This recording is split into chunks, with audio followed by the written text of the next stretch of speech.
사도행전 16장 6절부터 10절의 말씀을 같이 기록하겠습니다. 제가 갖고 있는 성경은 신약성경 216면입니다. 사도행전 16장 10절만 다 같이 읽겠습니다.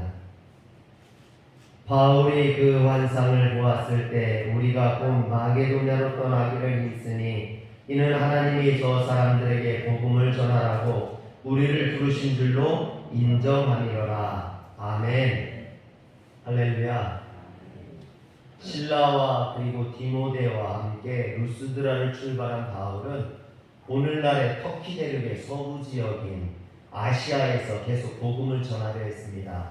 그러나 어찌된 일인지 성령님께서 그것을 허락하시지 않았습니다. 그래서 바울 일행은 부르기아와 갈라디아 땅을 거쳐서 터키 대륙의 서북쪽에 위치한 루시아로 올라가서 동쪽 비두니아로 진출하려 했습니다. 하지만 이번에는 예수님의 영이 허락하지 않았습니다.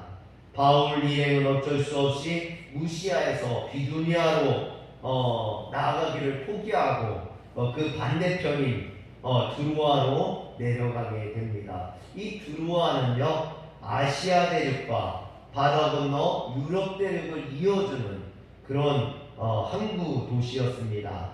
그런데 오늘 말씀 이제 9절에 보면 밤에 환상이 바울에게 보이니 마게도냐 사람 하나가 서서 그에게 청하여 이르되 마게도냐로 건너와서 우리를 도우라 하거늘 했습니다. 드로아에서 바울이 환상을 봤다라는 거죠. 여기에서 환상이라는 말은 헬라어로 호라마라는 말인데, 이 호라마라는 말은 어떤 몽환적인 생각이 아니라 시각적으로 명료한 비전을 의미합니다. 그러니까 어떤 꿈을 꾼 게 아니라는 거죠. 정확하게 어떤 이상과 환상을 하나님께서 보여주신 겁니다. 그런데 이 구절을 헬라어 원문으로 직역하면 한 마게도냐 사람이 계속 서서 바울에게 마게도냐로 건너와서 자신들을 도와주기를 계속 간청하였다, 이렇게 되어 있어요.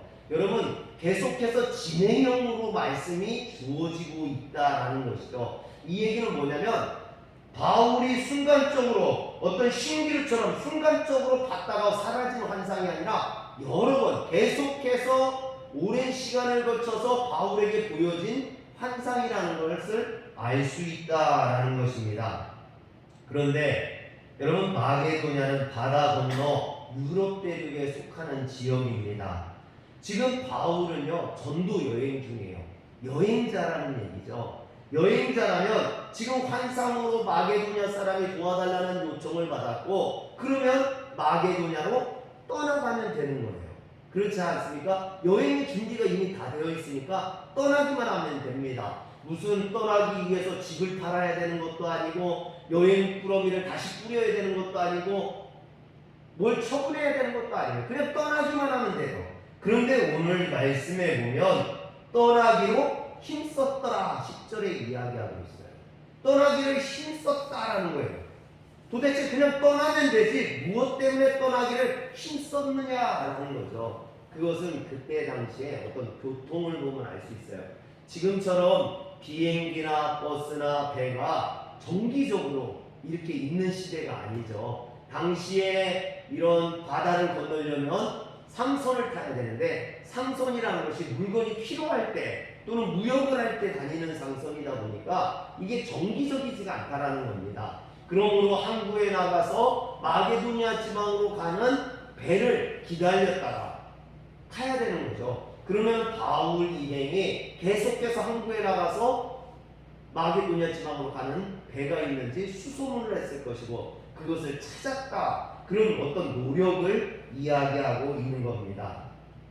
그런데 10절 후반절에 보면 이는 하나님이 저 사람들에게 복음을 전하라고 우리를 부르신 줄로 인정함이로라 그랬습니다.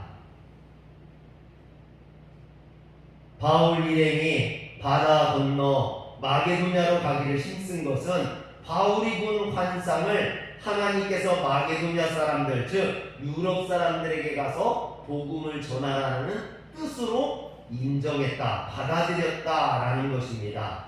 우리가 여기에서 주목해서 봐야 되는 말은요, 인정하다라는 말이에요.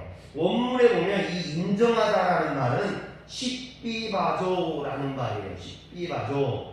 이것은 1인칭 복수형으로 쓰여 있습니다. 바울 혼자 그렇게 인정하고 결정하고 바울이 결정하고 혼자 간 것이 아니라는 것이죠. 이는 마게도냐 사람의 환상을 본 바울이 자기 혼자 마게도냐로 가기로 결정하고 그 일행들에게 무조건 자신을 따라오라며 홀로 앞장서서 가는 것이 아니라는 이야기입니다. 바울은 그가 본 환상을 그 일행들에게 분명히 설명했을 거예요.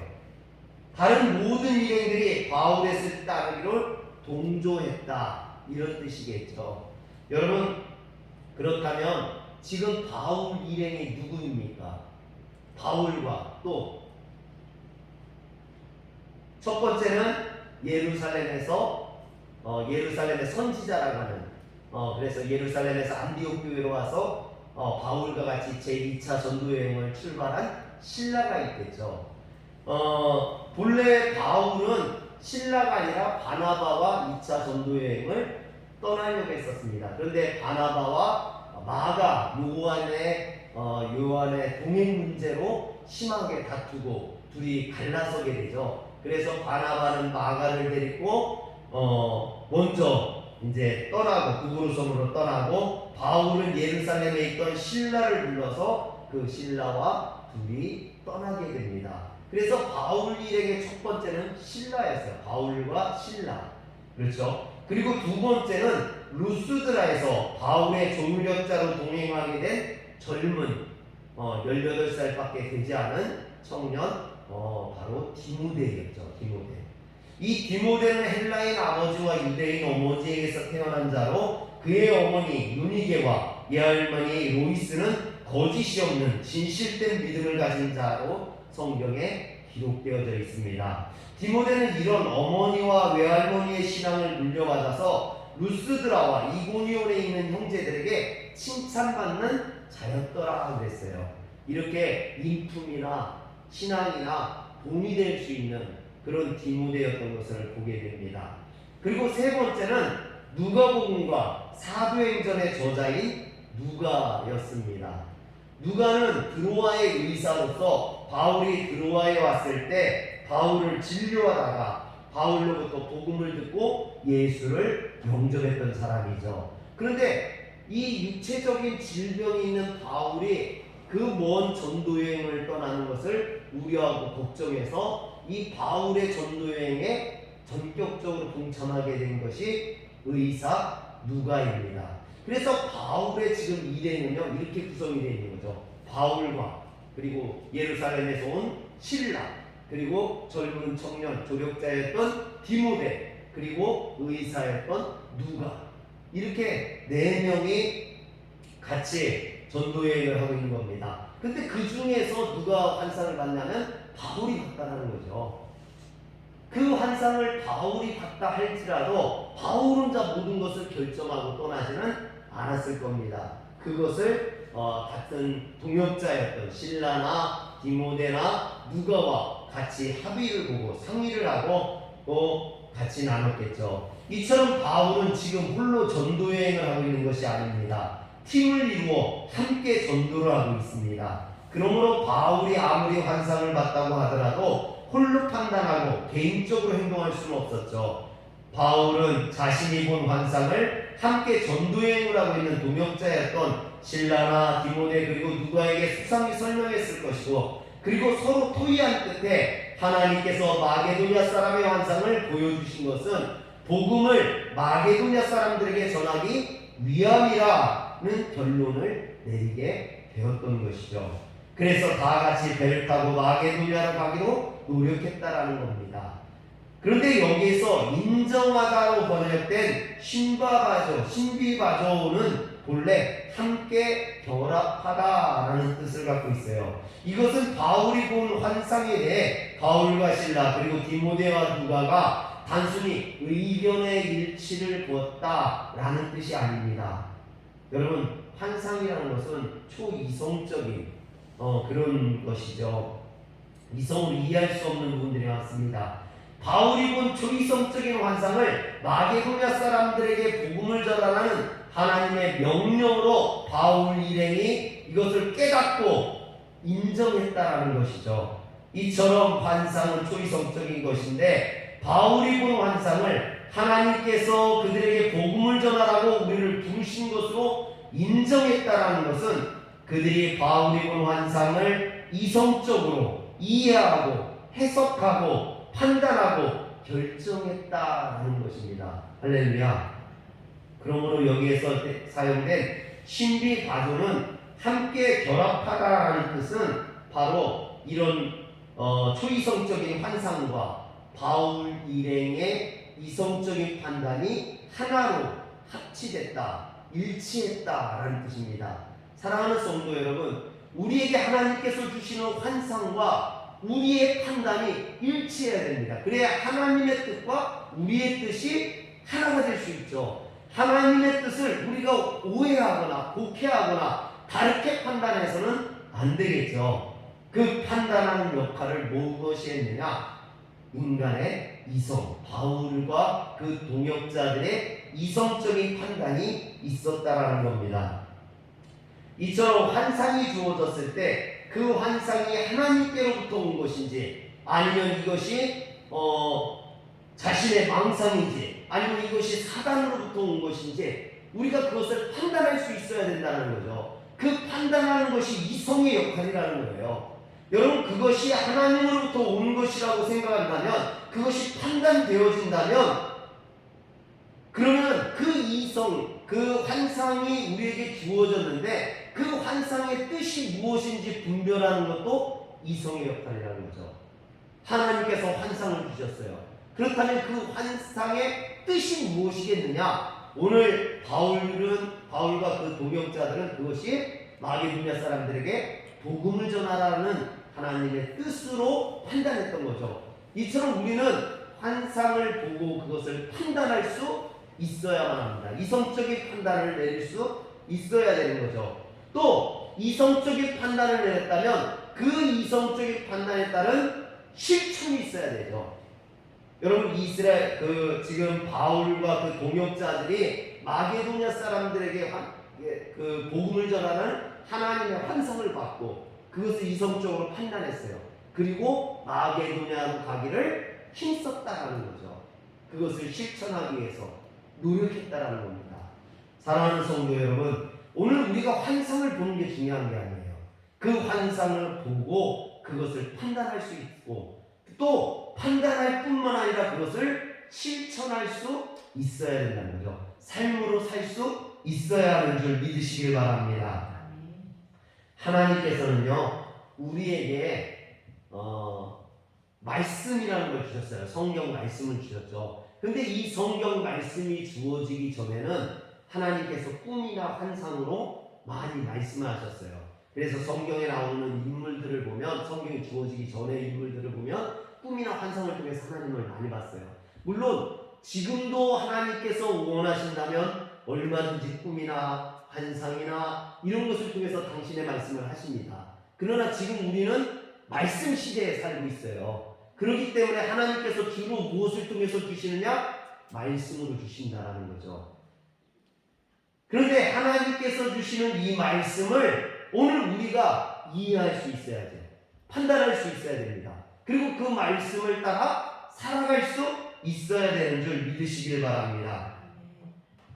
여러분, 그런데 가끔 교회들을 보면요, 뭐라고 이야기하냐면 이성적으로 따지지 말고 말씀이 주어졌으면 무조건 믿기만 하면 된다고. 그래서 하나님의 말씀에는 인간의 이성이 필요 없으니 이해되지 않아도 무조건 아멘하라고. 여러분, 그러는 교회들이 많아요. 그렇지가 않습니다. 그런데 하나님의 말씀은요, 우리가 이해되어져야 돼요. 이성적으로 이해되어지고 판단되어져야 됩니다. 이성이 없이 판단되지 아니한 무지몽매한 믿음은요, 잘못될 수가 많아요. 그래서 이단에 빠지거나 또는 잘못된 것에 빠지는 이유들이 다 그런 거예요.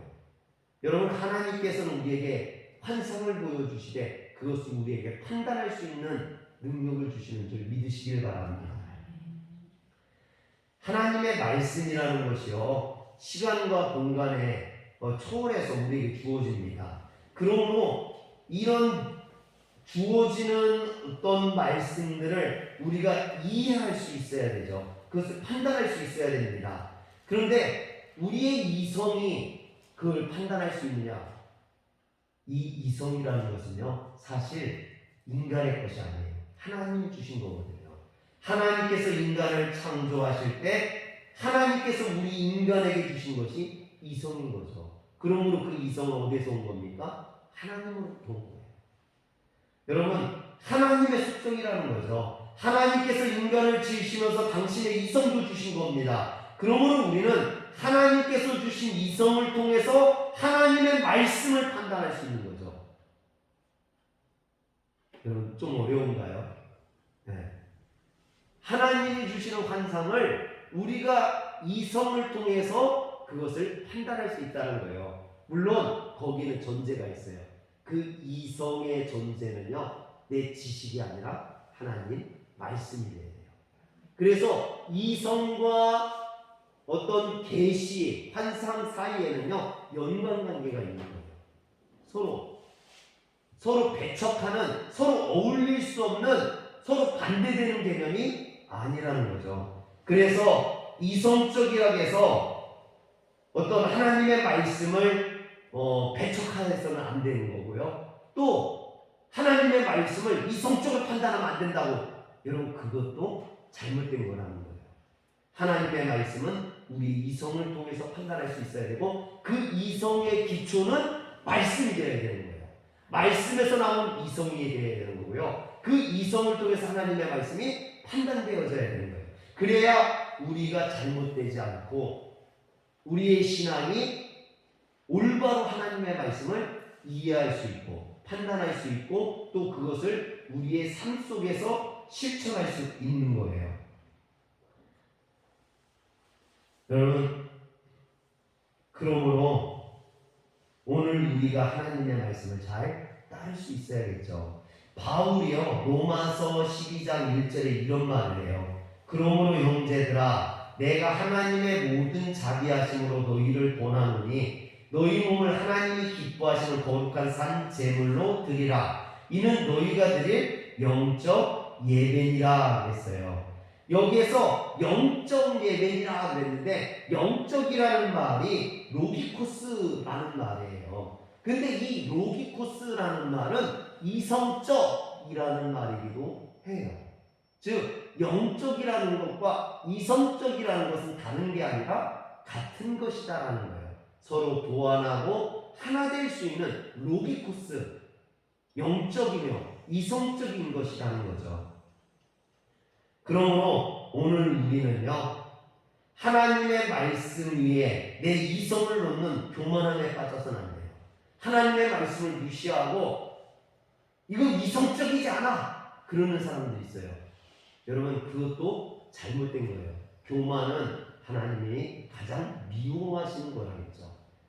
또 이성적이라고 해서 하나님의 말씀을 배척하는 것도 잘못이지만 하나님의 말씀을 이성적으로 판단하지 않고 어떤 영적인 거라고 우리 인간들이 이해할 수 없는 거라고 그렇게 치부해서도 안 된다는 거죠. 여러분, 하나님께서는 늘 말씀을 주시면 그것을 이해할 수 있는 능력도 우리에게 주시고 그것을 풀이해 주시는 것을 보게 됩니다. 그래서 우리에게 하나님이 알려주시는 것은요, 다 우리가 이해할 수 있는 것으로 말씀해 주셨어요. 그래서 예수님께서는요, 비유라는 것을 사용하셨죠. 비유를 통해서 어떻게 하면 우리가 쉽게 이해할 수 있는지, 그리고 누구든지 다 이해할 수 있도록 그렇게 만들어 주셨다는 거예요. 여러분, 가끔 이단들이 그래요. 여러분, 이건 다른 사람들에게 공개되지 않은 비밀인데 내가 여러분들에게만 알려주는 거야. 그러는 사람들이 있어요. 그거 다 이단이에요. 왜? 하나님의 말씀은 누구든지 알 수 있게 만들어 주신 거예요. 그 사람에게만 특별히 비밀로 알려준 게 아니라는 얘기예요.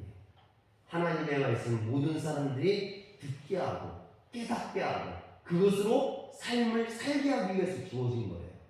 여러분, 하나님의 말씀은 지식이 아니에요. 여러분, 이성도 지식으로 판단하는 게 아니에요. 말씀으로 판단하는 거고, 그 판단된 말씀은 삶으로 살아야 되는 거예요. 오늘 사랑하는 성도 여러분, 바울을 보세요. 환상을 봤어요. 야, 놀라운 환상을 봤어. 여러분, 근데 그 환상을 본 게 중요한 게 아니라 그 환상을 이성적으로 판단을 했어요. 마게도냐 사람들이 복음을 전하는 하나님의 뜻으로, 그리고 그 뜻에 따라서 마게도냐로 가지고 힘썼어요. 실천했다라는 거죠. 오늘 환상을 본다고 떠드는 게 중요한 게 아닙니다. 그것을 봤으면 그 말씀이 무슨 말씀인지를 깨달아야 되는 거고, 그 말씀을 우리의 삶 속에 실천하면서 사는 것이 더 중요한 줄 믿으시길 바랍니다. 사랑하는 성도 여러분, 말씀을 아무리 많이 외우는 게 중요한 게 아니에요. 그 말씀을 깨닫고 내 삶 속에서 하나라도 실천하면서 신앙의 삶을 사는 것이 더 중요한 줄 깨달으시길 주의 이름으로 축원합니다. 기도하겠습니다. 전능하신 하나님, 바울이 하나님이 주시는 환상을 하나님의 말씀으로 깨닫고 그것을 따라 살기 위해서 노력했던 것처럼 이러한 삶이 하나님을 인정하는 삶이라는 것을 오늘 우리가 깨닫게 하여 주옵소서. 그래서 주님이 주시는 말씀을, 주님이 주시는 환상을 우리가 말씀으로 깨닫게 하시고 그것을 우리의 신앙 속에서, 삶 속에서 실천하며 살아갈 수 있도록 주님 축복하여 주시옵소서. 우리 주 예수님의 이름으로 기도합니다. 아멘.